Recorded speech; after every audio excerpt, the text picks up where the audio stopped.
Welcome to another enriching episode of the Men After God podcast, the resource for those passionate about leading and growing impactful men's ministries. Today, we'll dive into strategies, share insights, and discuss tools to help you inspire and guide the men in your church and community.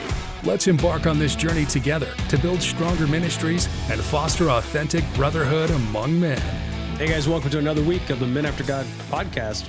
You know, Luke, at some point I'm going to stop saying another week because we're doing multiple episodes a week now. And so I guess it's another episode of the Men After God podcast. It's just another day, man. It is just another day. I mean, at what point does it feel? Do we just call it Groundhog Day? You know, because we're recording constantly right now, and I'm loving it. It's great, but man, I love getting this content out. And today's gonna be a fun one, man. We're talking about fostering relationships in church and in the men's ministry, building community and having fellowship. But you know, Luke, I don't know about you. My experience, men have never really had a problem fellowshipping. I mean, have you ever been in a men's event where fellowship was the issue? No, get some coffee, get some creamer. They're going to talk about coffee and creamer and whatever they're interested in, and then they're going to go home feeling fellowshipped. You know?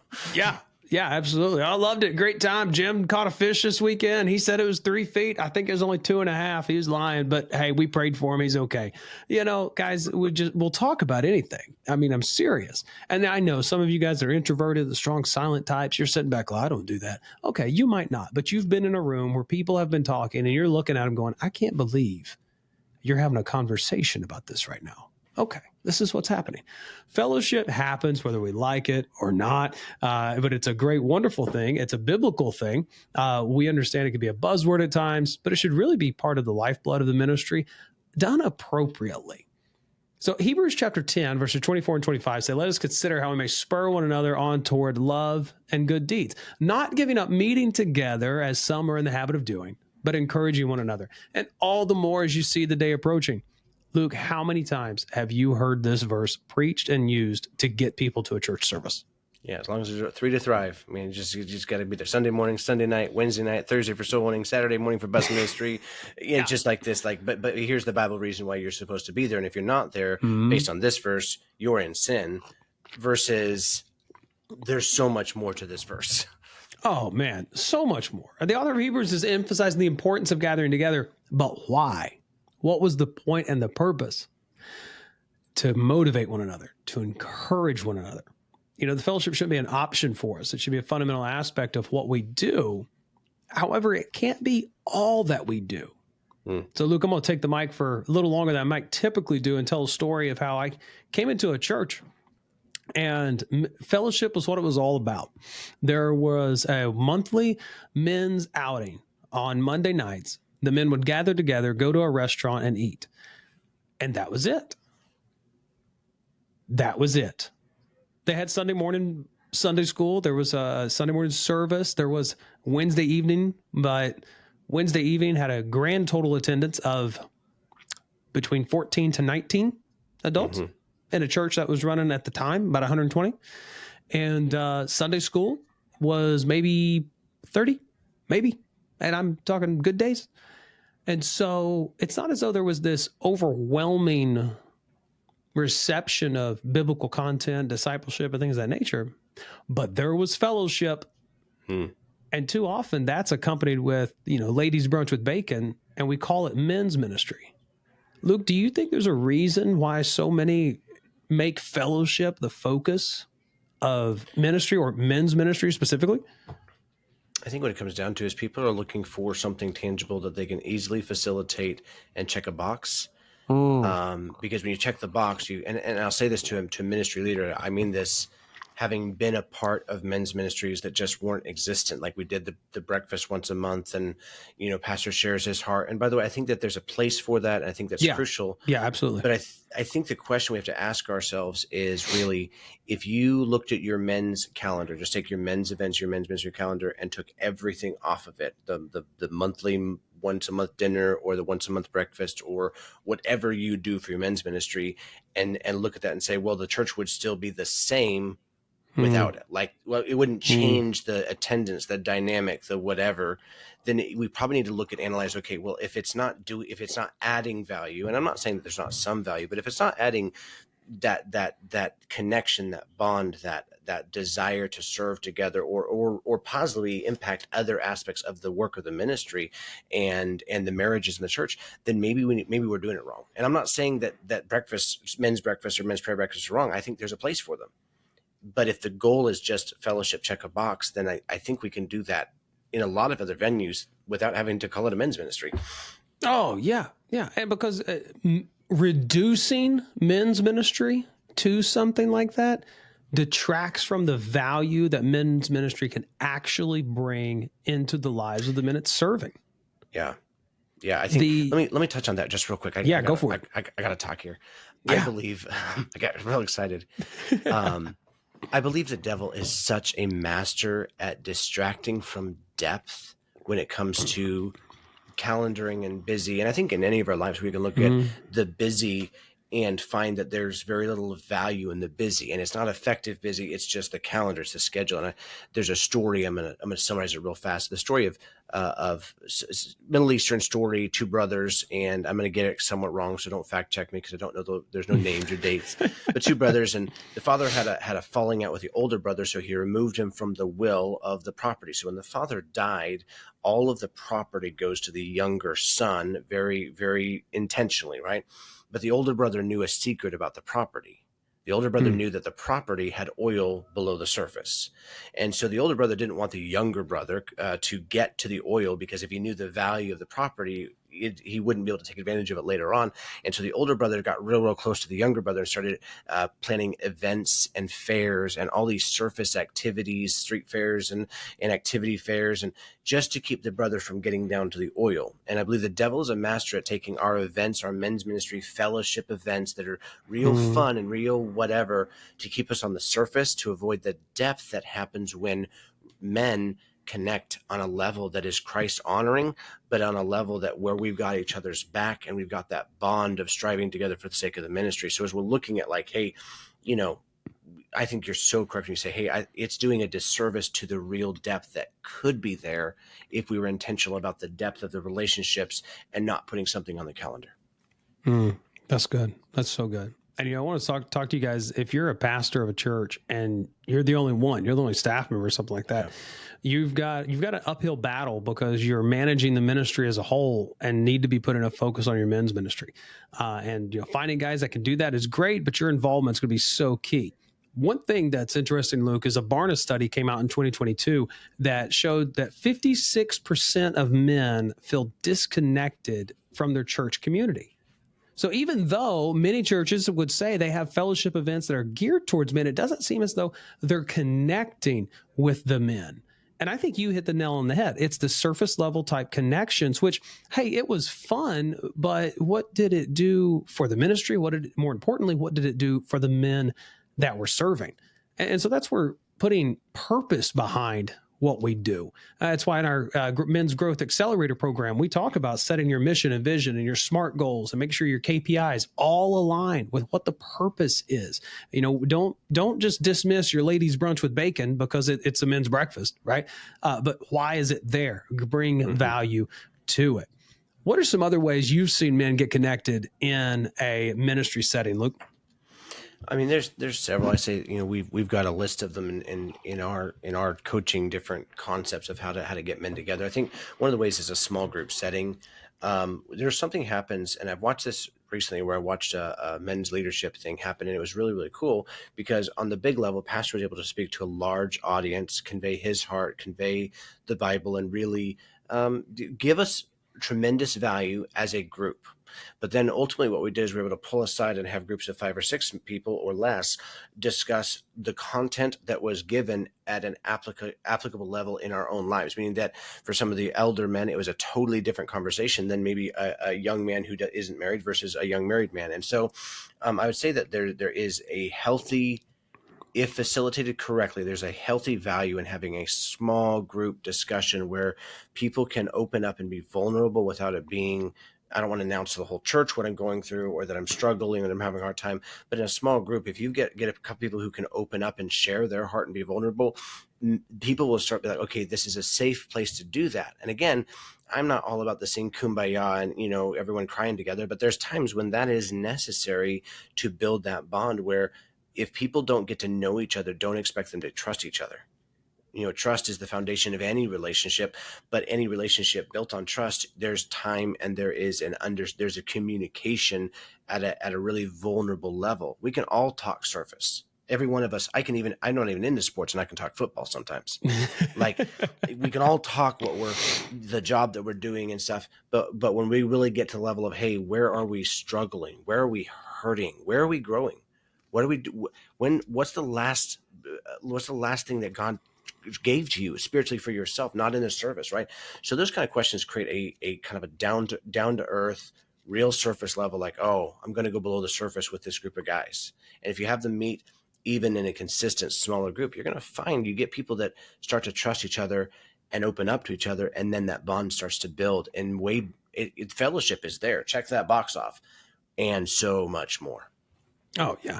And I love how you talked about, we can talk surface all day. I think there's also, I had a conversation with a guy at a conference recently. He was asking me about how to have guys have more God-oriented conversations. And I loved his heart. I know exactly what he was trying to accomplish and get done there, but because he was walking around and all he was hearing was conversations about sports and stuff on Sunday mornings. The guys weren't having, you know, God-oriented conversations. And so he's like, how can we do that? And so we had some different tips and ideas for him. I got to ask some coaching questions, get into his context. And but one of the things I want to say is let's not dismiss starting at a surface level. Because, you know, again, what is it? Something we've said is you got to give people what they want before you can show them what they need. A lot of guys need that surface level connection just to establish rapport, just to establish a connection and friendship, even at this level, before you can look at them and say, hey, man, I'm so glad that Tennessee football is doing really well this year. Hey, you've got 3 kids, right? Like, yeah. Hey, yes, they are. All right. They're doing much better than they have been. Okay. And at this point of this recording going out, they should be on their way to the college football playoffs, but we'll see. So you get started there and you can laugh and stuff. And then you could take it to, hey man, you got like 3 kids, right? Oh man, what are their names? Okay. Now I just went past, hey, we have a love for this thing and we're connecting this thing. Hey, I'm going to take it down to your family now. Oh yeah, that's great. And how long have you been married to your wife? Oh man, that's wonderful. Y'all lived here your entire lives? Oh, that's so cool. That's great. And, you know, man. And then you start sharing my wife, my kids. And then now we're going to flip the script. Yeah. You start getting vulnerable. Man, my wife and I have been married for 18 years. Let me tell you, there's been some rough years, man. There's been some times where we've went back and forth and this, that, and the other. And, you know, before God was in our marriage and now after God. And it's just been great to see that. And then now this is where you're going to, again, this might not happen quick for you. Maybe you're a person who can't do this too quick. Luke, I think you and I might be people like we can jump to this place relatively quickly, but just going like, hey, have you ever struggled in your marriage that way? Like I can be that direct. I don't mind answering that question, especially if I've just shared my heart. But what we're doing is, again, we're connecting at the surface and we're bringing it down. Now, what's that look like leading a ministry? Well, what if you had a group that wasn't just a Bible study group? Now, don't throw stones. Hear me out. Mm-hmm. What if you started a sports-based group or a hiking group? There's a great church out in California that was doing something like this. I don't have the exact details, but Pastor Jason Brown, Victory Baptist Church in El Cajon, California, he was doing interest-based groups. He was doing interest on finances. He was doing like ladies had stuff on quilting and on crocheting, which I have learned are 2 different things. And there's all this other stuff.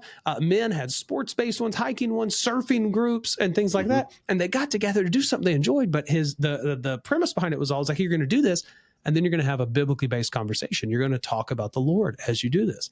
And I thought that was just a wonderful way to help create bonds, help get biblically based conversations, and then also make it so that you can go deeper with them. But that doesn't happen, men, if we're not training our leaders well. So as the guy I've affectionately named Chief Leadership Officer of Men After God, Luke's going to talk a little bit about training your leaders. Yeah, I think that I love that title because it's way cooler than it actually probably is. Like, I'm like, oh man, that's me. Hold on. There you go. Who's the chief? Who's that guy? I want to meet him. Yeah, I've always wanted to be the chief. Okay. So I want to talk about leadership. Like, leadership we have there's a lot of books and resources on leadership, and I could recommend 50 off the top of my head, and I have them on the shelf back. If you're watching on YouTube, whatever, there's a bunch of leadership. I'm a John Maxwell fan. I think the key thing to understand is that you're not going to learn leadership in a book. You'll learn something in a book, but leadership is a lot like swimming. You have to do it to get it. And to your man, you say, I got to jump in and lead my men. Yeah, you're the ministry leader. We're talking to you. But leadership is going to come down to two things. One is you have to be growing and developing yourself as a leader in a very tangible way. So, well, you're like, I read a chapter a week. Well, hold on a second. Okay, what did the chapter teach you? How did you apply it? What did you learn? Learn a little bit, do a little bit, learn a little bit, do a little bit. And by the way, in that process, your people are going to watch you struggle, grow, and fail, because growing hurts. Any form of growing hurts. And you're saying, well, I'm trying to grow my men's ministry. You're going to go through the growing pains of growing a men's ministry. Congratulations. That means you're growing, right? The second thing to really hone in on is that if I want to grow leaders, I need to be either mentoring them one-on-one or in a small group setting where I am developing people. I'm intentionally adding value and pouring into and having conversations and spending time with the men that I want to lead the ministry, right? And very much the Paul to Timothy mentor relationship, the Moses to Joshua mentor relationship I'm pouring into. That's conversation number one. Secondly, understand that you don't have all the answers. And depending on where you're at with your church, you might have other people in your church that you could help as you've added value to them, as they may have added value to you. They can help mentor the men in your church. Now, I understand we're talking to a lot of different ministries. So understand where you're at. If you say, I'm a sole contributor as a pastor. I don't have a leadership team. I have a couple deacons. I don't have that. That's fine. Look for who you have. And if they can mentor, then let them, and assign them based on based on age demographic. Maybe assign them based on where someone's at and their personality. Someone's high detail, high Excel sheets, loves data, okay, great. Let's get the young guy who's a young whippersnapper that loves Excel sheets, loves that, and assign them versus someone who is a masterful communicator and they're always speaking up in every leadership meeting. That mentor might be good for a young person who needs to find their voice and may already have a voice but needs to be matured in that area, right? So there's a lot of ways to look at that in the demographic. For some of you, you're in a church where you've got deacons who have come from other churches and they're pouring into you. They're supporting you as a ministry leader or maybe a pastor. These are prime individuals who want to and would love to have the opportunity for you to trust them to mentor other people within the church. And by the way, sometimes it is just, hey, John, meet Joe. Joe, meet John. Would you just spend 1 hour a month, 1 hour every couple of weeks? And sometimes it's a coffee thing. And you might give them the content to go over, like, hey, these are the discussion questions or the book or the Bible study. But don't be afraid to multiply yourself to other people in the church, because if you want your ministry to grow in any way, you're going to need to multiply leaders who then multiply leaders. Versus if I just do one at a time, like, okay, I'm going to bring this guy along and hopefully he stays with me where I'll bring the next guy along, you're going to really get worn out fast. Versus if I empower or give my control away, you're accountable for the ministry that you're in and you understand that structure. But if I give my control away, I'm going to be automatically empowering other people to lead other people. And that is where you're going to find a multiplication factor in the growth of your ministry rather than trying to do it all yourself. I love that. I love the connection between guys that are similar. And again, you may be the only one. Maybe you are the guy, I'm going to say a little bit more like me. That's the vocal one, right? But you've got a detail guy. You can still connect. You can still grow. You can still mentor. So don't think just because there's not a personality match or a giftings match that it can't happen, right? That is, Luke was talking about best case scenario, right? Like if the world was perfect, this is what we would do. Okay. But if you don't have a perfect world, like most of us, then you find what works. And so match the participants and you get to play wingman. Luke, I've never been single as an adult. My wife and I met junior year of high school. I didn't really go out to the bar scene or anything like that. I was usually, before I was following the Lord and I was in the Marine Corps, I'd go out with my wife and we would be with friends and stuff. So I never actually got to play wingman. I think it would be a lot of fun. And, maybe one day I'll go try it out, see what I can do. But for the ministry aspect, you get to play wingman for a guy and go in and say, hey, have you met my friend John? John's a great guy. I'd like for you to spend some time with John, and you're making that connection. So then when you get them together, Luke was talking about, have a goal and a purpose for them.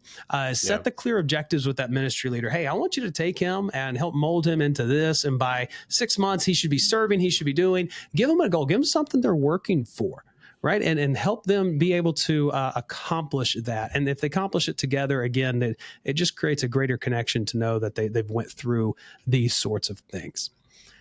Being able to have those opportunities to play wingman, if you will, comes from those regular fellowship events that you're having. Again, I don't recommend these as the backbone of your ministry, but they are a part of your ministry. They serve a purpose in your ministry. We've already talked about men's breakfast. You can do a barbecue. You can have chili cook-off. You can have a Frisbee golf day. You can have a day at the park where you're playing spike ball, or, depending upon the age demographic, go play shuffleboard. Pickleball is all the rage now. Find something where you guys can just get together, enjoy that, bringing food. You got some longer extended trips you could take, like a camping trip or a retreat, get some days away for distractions and stuff like that. Now, I didn't grow up camping. That was never my thing. My experience in camping started in the Marine Corps. And can I tell you, it really turns you off from camping when you do that. And so I remember being in the Marine Corps and guys talking about, hey, we should go camping. I'm like, oh, why do I want to do that? I don't want that experience. I like glamping. That's what I want to go do. But now, Luke, you grew up in Washington, up there where there's woods upon woods upon woods, and Pete's Dragon exists somewhere, and just this beautiful place. Was camping something your large family ever got into or did? It's funny you say that. Yes, we, and this is coming from a large family, so we would do things, and it was my dad called it like the boys camp out, or the boys weekend or something like that. I forget what he called it actually, but we did something with the boys, and I was real young. And I remember the first time I got to go with this, because Dad would take my older brothers. I have some brothers that are a lot older than I am, and family of 10 kids. I'm number 7, number of perfection out of 10. So just remember that. But just got to highlight that again. But I remember, and my dad still has video of the first time I went. We climbed Mount St. Helens, or part of that. I was just a little kid in a gray coat with my sugar daddy sucker stuck to my coat, and like, it's a funny video. But we went camping, and then ultimately we went glamping, because my aunt had a cabin up in Packwood, Washington, and we'd go up there. It was like you could camp outside. It was right on the river, but it was like a miniature manufactured home. Right, we had a great time. And I'll tell you what, it's funny you say that, because some of the greatest memories I created as a family were there. And then I remember we brought some families from our church along, and some of those friendships still exist because we spent that time together. And I think there is value in, like, I don't camp now. And my wife's like, oh, we're going to do camping. I'm like, that sounds really like a horrible idea. I got 4 kids. Sounds like a sticky mess. Right. And we're going to compromise and go camping. But the bottom line is this, is that the depth of it is, when you go camping and spend the time together, you're going to be able to really build that relationship based on when you are cooking together and cleaning together and packing together and getting dirty together. There's health, because eventually you go from talking about sports to you're just relaxed, and just like, now you're enjoying the coffee. Now you're enjoying the cooking. So I think it's crucial. And it's amazing. We talk about like spending time together. So we talk about like camping or event activity, which is the fellowship concept. But then there's things you can do together when it comes to service activities or service projects or serving together. So think of it in a couple of ways. One is, there's the serving at church in the weekly ministry. Find a place and try to create a venue in which I don't like the whole cycle through, but create seasons of ministry for your men, so they don't have to commit to a lifetime committed of being a class helper. Let them work together and kind of through with each other in different ministries, if your church can facilitate that, right? Obviously, smaller churches, there's more there, but you'll find serving together does stuff, right? And then service projects. Serving others is not only helps the community, but also helps strengthen the bond among those who serve. Now, there's community projects and different things that like the community does, cleaning up the parks, or cleaning up the riverbeds, or whatever those things are. But there's also some people in your church that probably could use some men's support on their property, some elderly, or people that have gone through a lot, maybe a widow in your church, where, man, if you brought 5 or 6 guys to their house and cleaned up the yard and cleaned up the leaves and just did something there, one, you're given together. That's a giving together, and you really get to find out who's who. When you're breaking a sweat together, again, trust is built with time together, and when you laugh together, You can laugh together when you're working. When you cry together, you will cry together when you're working. When you bleed together, I mean, there's enough blood in some of the churches I've been in. I've got blood in those buildings because we've done together. And then really when you strive together for the sake of the ministry, it's going to create a real strong bond. Some of the strongest bonds in your ministry will be created and be forged in the fire of serving or service projects together. So just kind of some ideas there. I love that. And Luke, there's as much as I can hone in on the fellowship aspect, there's another ditch on the opposite side of the road there. And it comes with these service projects. And I fell into it. I fell into it of, we need to be serving. We need to be doing this. We need to be doing that and the other. And, the purpose-driven life, if you will. I mean, it wasn't a Rick Warren thing. It's just my life. And if you make your ministry all about serving, then you're missing out on those opportunities for fellowship and connection. And so Luke, you know me, man, purpose, let's do it. Why are we doing it? There's a study out from Promise Keepers. And so I'm bringing this up because I want to say, like, hey, just as much as I can poke fun at or say don't fellowship all the time, make sure you're not filling your calendar a bunch of service opportunities. But the Promise Keepers research says that men who participate in regular fellowship are 69% more likely to stay engaged in church activities. So you've got to find the balance. This is why a calendar is so important, because you can look at the calendar and you can say, okay, hey, I've got 27 service projects this year and 3 fellowships. It's like, It's out of balance. Yeah, maybe I should adapt that a bit. Maybe we should change it up and just see what we can do. But I will say you can fellowship when serving, absolutely. But getting times together to just have some fun and things is a great way to help build that along with that. And doing something. I love doing something. I mean, if you call me like, hey man, let's go do something together. All right, yeah, let's talk about it. Hey, let's hang out. I don't know. I've got something to do, right?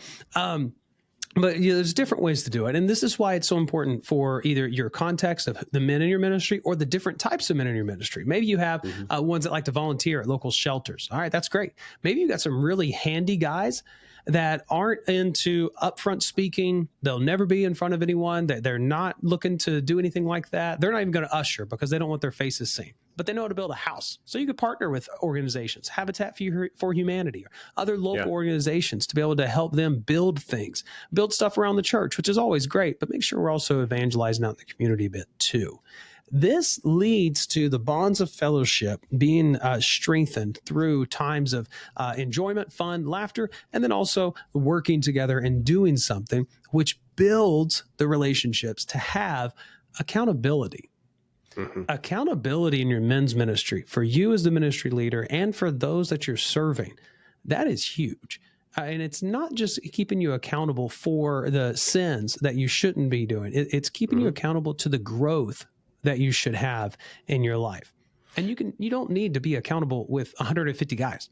Man, if you could have accountability groups of like 3 to 4 men that were just really, really well connected, that were really deeply sharing everything, and they had great trust, that is going to allow your guys to grow, to stay connected. And we're always concerned like, oh, there's going to be cliques. Listen, and Luke, you could speak to this because you understand people a lot better than I do. There's always going to be a clique there because you're going to relate to people, some people better than you relate to others. And that's fine. The thing is, you don't want to exclude people. You don't want to look down on people, but having a group of men there with a strong relationship, that is going to allow you to hold accountable for your growth, not just prevention of sin. That's important. Sure. Yeah, however, grow. Luke, when it comes to those relationships between men and stuff, what are some things you've experienced, especially now as a men's ministry leader, starting to engage in this a lot more? What are some things you have seen that has been beneficial of that accountability group for men? Yeah, I would say, I think it's crucial to understand accountability doesn't happen without vulnerability. So it's not going to happen without vulnerability. And if it's not modeled by leadership, don't expect it to happen. So if you're expecting your men to be accountable to each other and hold each other accountable, but you aren't accountable to the men in your ministry, it's not going to work. You're not modeling it. You say, well, they're not the boss of me. I'm accountable to my wife. Okay, you can be a fool if you want to. I think you should be accountable to your wife. But there are some other things, and I'm not talking just about the whole, like, what you shouldn't do. I'm talking about, all sorts of things. Yeah, being accountable as a father, being accountable for your time, accountable for your business, accountable for your financial commitments. And I'm not asking for somebody to be a financial advisor. I'm just saying there are people in your life who can add value and need you in their life, and it is a bond between two. It is not, I'm the group leader and all these people are accountable to me. No. This is a us thing, right? And I think in regards to the cliquish nature of humans, there's two things I'd say. One is a lot of times cliques come from the modeling of the pastor who's in a clique, or the model of the leader who is only friends with a few. They're only vulnerable with a few. And I understand there's healthy boundaries, and you need to set those as a group. Like, hey, what are no-fly zones, right? There are some things that you can be held accountable to, but there are some healthy boundaries of there's certain things that probably need to be monitored in the don't go there, don't have this conversation without it being a one-on-one. And by the way, there's things as a mandatory reporter or whatever, you need to be mindful where if someone's planning on harming someone or harming themselves, you got to deal with that in a professional manner. So just hear what I'm saying on the content here. But the other thing is this, even Jesus had his 12, but he also had his core team. Mm-hmm. So I want to, and it's a totally different subject, but as you're building out this, don't be afraid to, as you're developing leaders around you, don't be afraid. There's a few people you will be more vulnerable with because they're your core team and you can trust them. That's how trust is built. And it doesn't mean don't trust anybody else and don't build relationships with anybody else. But I have different boundaries for different levels of people that I trust. I trust Dustin immensely. I would tell him almost anything in my life, right? I have some other pastor friends that I love dearly that I wouldn't tell them half of what I'm going on in my life because they're not involved. We've not built the bond. We've not cried together so just kind of be aware of that as we're looking in this, like, hey, accountability groups is crucial, but set healthy boundaries and then understand it's modeled.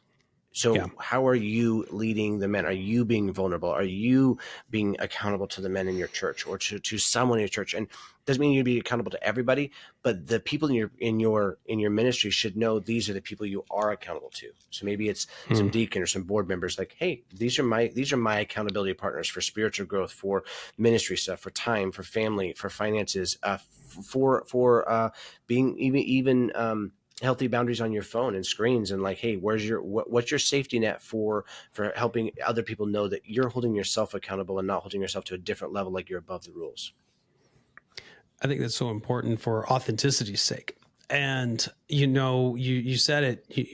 It's hard to have that accountability with everyone, but it is easy to communicate that you have the accountability with someone. So being able to say, hey, Deacon Joe and Deacon James, those are my accountability guys. Who are your accountability guys, right? And Deacon Joe and Deacon James need to know they're accountability guys, right? Like, don't just say it and like, right. Oh yeah, by the way, did I forget to tell you? Like actually have this relationship going on, and be able to have that going there. One other way I want to bring up before we close things out of being able to get your men together for community and the ways to connect and things of that nature, very practical here. There was a survey done by Lifeway Research in 2023 that found 74% of men are more likely to attend events that offer practical life skills. So I thought that was an interesting find. I know I can be more apt to attend something when there's a reason behind it. And in fact, we were just finishing up some of our coaching program the other day, getting the videos together. And one of the most important things we talk about in your mission vision statement is a so that statement. You want to communicate to people the reason they're doing something. Why are they a part of your ministry? Why are they going to the men's breakfast? Giving them a so that makes it more, it makes it easier for them to say yes to it. For instance, if you are aware that tax season takes place between January and April, right? Then you know that you can talk about taxes, money, how to handle finances more during that time, and it's going to connect with a broader audience. So what if you had a men's breakfast on the first Saturday in February, and you were going to have someone talk about financial stewardship? Your announcement is then really easy to make. Hey guys, on Saturday, February 2nd, we're going to be having men's breakfast at 11 a.m. in the fellowship hall so that you could come out and hear Dave Ramsey talk about financial stewardship. because we know you're getting your tax return. It's time to talk about what you're going to be doing with that money to best steward it for the Lord. Come out so we can help you grow your financial resources for the Lord. Give a reason behind it and make it practical and actually provide it. Like if you tell them, hey, you're going to learn how to invest and make $1 million in 30 days, like you better be able to deliver and you better call me on how to properly do that. Yes, let me ask you this. This comes up, I believe, more often than not in a lot of churches where you're doing something specific to, like, maybe it's financial, maybe it's marriage, maybe it's whatever. But you've got people in your church who they're great with their finances, they're great with their marriage, whatever. They're almost like they could be teaching the subject, but they're not. How do you best message to them that you still need their engagement, still want them involved? So if you're having a budgeting class and you've got a banker in there who's a master at this, who understands more about finance than you ever will, how do you get them to engage? Like what's the messaging to sow that for them? So that it's not just a niche few, it's a fellowship, or it's an add value to more. Yeah, so I'm going to take a step back and say there's a couple different answers I'd give to that. The first thing so when I was setting up the life groups for a ministry, we were looking at that and saying, like, what topics do we cover? How are we going to do it? It's just going to be a Bible study. Is it going to be message based? And we looked at it and said, we're not going to have a men's group and a ladies group every single time. However, we're going to minister men and women throughout the year. And I wanted to approach the life groups as a way to minister to the Christian as a whole person. So we ensured that during the year, we offered groups on apologetics. We did offer a men's group, a ladies group. We offered groups on marriage, on parenting. We offered them on emotional support. And we would just alternate these different topics and stuff, right? And then we did a book of the Bible every other group. And so we did that because what you're talking about, one event is most likely not going to minister to every person. So if instead of trying to make one event fit for everyone, I want to make my ministry be able to minister to everyone, which means there may be times where the banker, that reason would be for them to share their knowledge. Yes, and that's going to be like, hey, you may be a person who's already got your budget figured out. That means you can come and share with someone how and why they should, right? So you put them in that position of authority and ask them to be a part of it. Or if it is just a financial stewardship thing and you've got a subject matter expert coming in, it's just not going to land with them and they're not going to come. And then we as ministry leaders, oh, Luke, you're going to get me in trouble. Here we go. We as ministry leaders should not expect them to come if there's no reason for them to be there. I know, guys. I know. I just broke your poor little pea-picking hearts. Wait a minute. I'm having a men's breakfast about financial stewardship. I'm not expecting every man to be there. No. Because what if you do have the banker who's a millionaire, whose budget's perfectly fine and all this? Yes, I want him there for the fellowship. Yes, I want him there to be able to add value. However, it may be something else that he's not going to come. But what if you got the guy who doesn't know how to?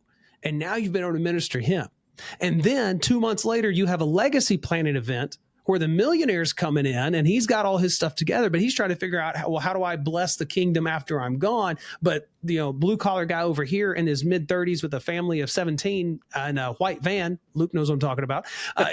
He's not thinking about legacy planning. He's thinking about making it to the next day. Well, he's not going to come to the legacy planning event. Same thing if you do a sporting event. You're going to have guys that don't like sports. But that's fine. They're just not a part of that. That's okay. But you want your ministry to provide things for each person, but not every event or every activity has to hit with each person. Yeah, that's good. And just be aware that people love to talk about what they're good at. And oftentimes they don't love to talk about what they don't know, right? So some of your call to actions is so that, like Dustin said, is, hey, let them, encourage them to come, to let them be the value add, like they can add value to the group, or so that they can engage and you can refer them. And a lot of times, even if you're announcing this so that, like, hey, this is so that you can do better in budgeting, financing, whatever, you can say, and by the way, Jerry over here, a lot of value that he's added to our ministry and just being able to help us. You're going to almost just, and you say, well, I don't want to call people out from the pulpit. That's not the point. The point is connection will resonate. So the experts will want to be there because they're an expert in it. So anything leadership, and I'm not an expert leadership, I want to be there for a leadership thing. I don't care what level it is because I love leadership. Same thing will be the people that are excited about what they're excited about. And if they're hungry for it, that's even better. So we look at all this stuff. There's a lot of suggestions here. I guess the question is now, like, okay, how do we do it? Like, it's one thing to know what you can do, but give us some practical implementation process stuff, Dustin. How do we make this happen? Yeah, the first thing is understanding your context. This is why we started Men After God the way that we did, ensuring that we're in taking consideration the context of each ministry that we're going to be working with and the content that we're putting out. We don't put out systems, we put out frameworks, we put out suggestions, ideas, and then we help you implement that in your own way. The best way, I would say, for you to know what types of events for you to put on throughout the year, ask the men involved in your ministry. Put out a Google form, send out a text message, get a piece of paper and say, here's 10 events, pick your top 5 and rank them. And then there you go. You got 5 or 4 if you want to do 1 a quarter for the next year. And then you can do that. And then if you really want to have fun, because Luke, these are a blast, have an open forum. Those are always fun. Honestly, I'm saying that a little in jest because I don't like open forum because it can just, nah. But if you know, I'll say this. I love open forum because I love the interaction of getting people, especially people that are like come across as the sourpuss. They're like, and I'm like, oh great. If I get this person engaged, I just got a loyal person. You would like an open forum, Luke. I could just see you eating it up. I'm sitting there going, oh God, why are they still going on about this? We need to move to the next thing. Audience, Yeah. Luke wants to interact with the heckler. I'm wanting to shut the heckler down. All right. There's the difference between us. Right. Did you see that one on the topic of this? And let's rabbit trail for a minute. Did you see that one pastor who had a guy cussing in his service and really how he engaged him? Yeah, really powerful. That was the way great. That he did it. That was just, if you missed it, we should link that somehow. Like find that. And throw that you know what? Our Daniel, shout out to Daniel Bishop, our podcast manager. Hopefully he can find that and put that in here. But guys, that was one of those ways. Just pray for Daniel. Yeah, right. Oh God, his life is tough right now. But anyways, that's how I would want to respond. I don't know. I might be like, hey, you know what? Luke, get out here. Luke, you're going to have to handle this one, right? So if you want an open forum, go for it. Surveys are a great way to do it. Google Forms, send out a text to everyone. Hey guys, I got 4 activities, rank them 1 through 4. And then there you go. Intermix those, whatever you want to do. And then develop a plan. You've got to have a plan. You've got to have a plan. You've got to have a plan. If I say it multiple times, it means it's important, right? Have a plan. But your plan should be attached to your goals. Identify what the goals of your ministry are. Ask your pastor, what are the goals for the men's ministry this year? And then let your events, let your fellowships and everything funnel towards that. But in order to do that, Luke, we've got to make sure we have the proper resources. Because if I'm a church of 150 and I'm thinking, all right, I'm going to host a men's conference this year with 20,000 in attendance, probably not going to be able to make that happen. But if I make sure that I've got the budget, I've got the volunteers, then I can do that. And then I can promote it. Now, Luke, you're a part of a larger ministry there in Texas. What are some ways you've seen men's ministry or just ministry in general promoted effectively? I'd say this, and I know I'm preaching to the choir here, but I'd say pastoral engagement, the galvanizer, and you say, well, I'm not really a galvanizer. I'm not really a promoter. I don't want to sell this. You're not selling something. You're doing an add value. And if it doesn't come from the pastor, I'm not talking about wasting pulpit time, but if the pastor's not engaged, you'll lose. Because again, if I have the pastor on my side, I can do a lot. If I don't, it's very, very limiting. Not that God can't work around that, but as a ministry leader, who's going to get excited about it? But then my thing is, as people talking about the resources, it's crucial, the right people promoting it. And here's the illustration.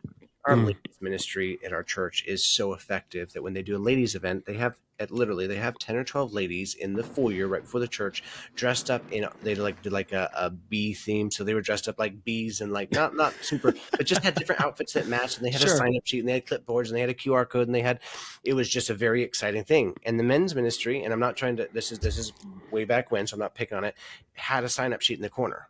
And you wonder why we had 12 guys sign up for the men's thing before, and 100 ladies sign up for the ladies event, right? Yeah. Because there was people that were promoting it, and it wasn't just a pulpit announcement. There was excitement where if you weren't going, it was like, oh, I'm so sorry you have to miss it. Versus with the men's thing is like, if you're going, it's like, I'm so sorry you have to go. Like the energy, understand the value of the right voice. And again, we talk about like different promoters.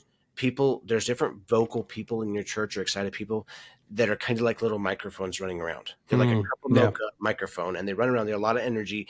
They're galvanizers. And if you get them on your side, it's amazing what they can do for the sake of the ministry and communication and just the excitement. And if they're not on your side, it's amazing how much damage they will do, because they're going to be a microphone for whatever's on their heart and whatever's on their mind. So don't be afraid to gather the people to say, hey, how are we going to make this a big deal? The other concept is, if I'm going to promote this, people connect with passion, excitement, and humor. And if you can make something funny, whether you're engaging it in just how you announcement, if you can do a funny skit, if you can create a funny video, and I know there's limited resources, we're talking to all sorts of sizes, but if you can make people laugh, they'll remember the messaging typically that you're trying to get it out, and you're going to get more people like, oh, I got to follow this one through to see what's going on here. So just some simple tests. They're simple ideas. Oh man, I love that. And then you got to have the event. That's a whole other deal. You got to make sure it goes well and things are good. But what do you do afterwards? How do you know if you did a good job? Do you have a metric for either success or at least to pat yourself on the back for a minute and say, okay, hey, that went well? You, as the person running it, might not be the best metric for that success. Okay. Ask the people that are with you. And I say that for two. Can you re-say that more clear? Can you re-say it? And you are not the best metric of, maybe if you feel it went great or you feel it failed, you actually aren't the best metric for did it go well or not. Like, I hate to break it to you. It's like asking if you, when you preach your sermon on Sunday, was it a good message? You might feel it's the worst message ever, and God worked, and you might feel it's the best message ever, and God probably still worked, just not the way you thought. So just be mindful. You need that feedback loop. Yes. And that's a key, is that you are not going to, because you're going to be your own worst critic or your own best hype man, one of the two. And so have honest people around you that'll speak to you into your life directly and to you, and allow you to know what went well, what went wrong, and what you can work on.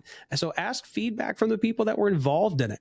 You know, for my doctorate, I had to do an interview and analysis project. And when I was doing that, I identified people at various different levels of men's ministry. I had the pastor of a large ministry. I had a pastor of a local ministry. I had a men's pastor of a church, which was a larger ministry, but he was the men's pastor. And then I went to an outside source that provided men's ministry resources, talked to a leader there. And then I talked to a man that was a part of men's ministry. He was just a lay person on the recipient end. And when I submitted that to the professor of who I was going to interview and why, he said, well, and I submitted my questions. He said, well, make sure your questions focus on just the leadership aspects of it, because that's what your cognate is, because my doctorate's in leadership.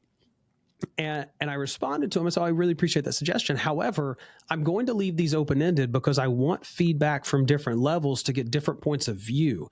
Because of who the men are, they're going to respond with some leadership tendencies, but I want to hear from everyone. So hear from everyone. Hear from the guy who attended the first time. You know, meet that guy and, hey, what'd you think of this? Meet it from the guy who's been there forever, the person who helped you put it together, the person who didn't attend. Ask them, hey, did you hear anything about men's breakfast on Saturday? And just see what's going on there. You can do this in a formal way if you want, by sending out a survey. You can do it by just asking questions, but have some metrics and measure your engagement, because you're not going to be able to improve on anything if you haven't set something to actually improve upon. So be willing to adapt based upon the feedback that you're hearing. Luke, let's go and bring this home, man. We've been going for quite a bit today, I think, because this is a subject you and I just love talking about. But let's bring this home. What are the action steps these guys can take to go ahead and start implementing a lot of what we've talked about today? Yeah, I would say first, it's crucial that you start with the planning aspect of it. I am a ready, shoot, aim person. I like to just do it and then like, oh, that didn't work. Let's do something different, right? Yeah. Shout out to John Beasley. He's the one that helps Luke and I both in that area for Men After God. Right. Yeah. I would say it's crucial. And I'd say be careful, be mindful of this, that the trap of this is getting too many voices in the room that don't have value to add or shouldn't be in the room. So there are some voices that belong in the process, but not the planning process. Get a planning meeting. And whether that's you and two others, whether it's you and your assistant pastor, whether that's you and a couple deacons, get the core people that are going to add value, and just a few to start the planning process. Then once you've created the calendar or the plan, then you can start the process of making things happen. But get a planning schedule, hey, we're going to sit down and talk about this. Here's our thoughts. Give me your input, give me your insight. But be mindful that if you're having more than 2 or 3, and again, larger ministries have a different structure, you might be limiting yourself by having too many voices adding into their opinion versus what you're pursuing, which is God's calling and what you feel God's led you to do. So let's start there. What's another step, Dustin? What's another thought? Well, in the planning meeting, have the goal of the year or goals for the year. Let your plan be towards that. And then you don't want to let it be strategic. Let it build on one another. Right. And so if you already have a men's ministry going, you're trying to revitalize that, or you're just going to keep it going, again, be strategic in how you're doing things. For instance, this is also in conjunction with your pastor's plan for small groups, different things like that. But after a men's event, it would be a great opportunity to be ready to launch a men's group. So you're promoting the men's ministry event, maybe and talk about the men's group a bit. But then at the men's event, when everybody has a great time, everybody's connected, things are going well, you could do a sign up for the men's small group that's coming up. Right. And so now we're just, it's a funnel, right? Yep. And we're getting people to move through that funnel. And so those are some things to take into consideration. You got your groups that you could plan out, your fellowship events, your service events in the planning meeting, and just identify all these on the calendar. Don't overload your men, no matter what size ministry you are. Guys are out here working 40 plus hours a week. You got guys that put in 6 days of work sometimes, and then you're asking them for more time. Remember, every moment you're asking for them, yes, in service to the Lord, but also taken away from their family, taken away from these different things. It's why you have to take into consideration what's happening in the seasons around you. Luke's out there in Texas where Friday Night Lights is a real thing. Can I tell you, one of the worst times to have a men's event is Friday night during football season, because if their kids are playing football, I can tell you who they're going to choose over your ministry event very, very easily. And by the way, they will have chosen correctly if that's the option. Oh, absolutely. Yeah. No, 100%. Exactly. And New England, Saturdays during the fall time frame, sports. Soccer is huge. There's lacrosse. Sports are constantly going on. And so you've got to take those in consideration. And then promote them, get your feedback mechanisms, and be ready to go ahead and start implementing things and make things better. Closing thoughts, Luke, to go ahead and drive us out of here, and you can close us out today. Yeah, we started with fellowship being the conversation, like, hey, and I think if you listen to this with the wrong heart, you'll say that we said to get rid of fellowship, and we didn't. I'd say use your fellowship activities or your surface gather activities as a funnel for the depth, meaning that, and I would highly recommend, and having been part of the lay leadership and part of the men's ministry where it's hard to get engaged when you got 4 young kids and a wife who's sick, right? So just being mindful that it is better to do one thing really well and get a lot of engagement than to try to do a lot of things to try to get a bunch of engagement spread out. Create some depth in what you're doing to say that you can say, if this is the one thing you're going to attend this year, come to this one as a man in our church or in our ministry or our neighborhood or community, because that will send the message like, okay, I'm going to go to this one. I might not be able to go to the next one, but I can do this one, and just encourage that real deep connection aspect of it. But understand your fellowships are great funnels for the deeper small group target depth conversations that we're looking for, which is if I build relationships and people are growing in the Lord, they're going to talk about their growth in the Lord and what God's doing in their heart, in their family, and in the ministry. I love it, Luke. Yeah, guys, listen, reach out if you got any questions. Make sure you connect with us, facebook.com/groups/men-after-God. We'd love to talk to you in the network page there. Give us a follow. If this is helpful for you today, we'd love for you to share it with your friends, anyone else in ministry there. And as always, continue growing into the man God has made you to be. We'll talk to you next time. Thank you for joining us on this episode of the Men After God podcast. We hope today's discussion has encouraged and equipped you on your journey. We'd love to hear from you. If you have questions, comments, or would like to partner with us, please reach out at support@menaftergod.net. Stay connected with our community by liking our Facebook page at facebook.com/menaftergodpodcast. For deeper engagement, join our group at facebook.com/groups/menaftergod and connect with other men pursuing God's heart. If you found value in this episode, please subscribe and leave a review. Your feedback helps us reach more men striving to live faithfully. Until next time, stay strong in the faith and continue pursuing after God.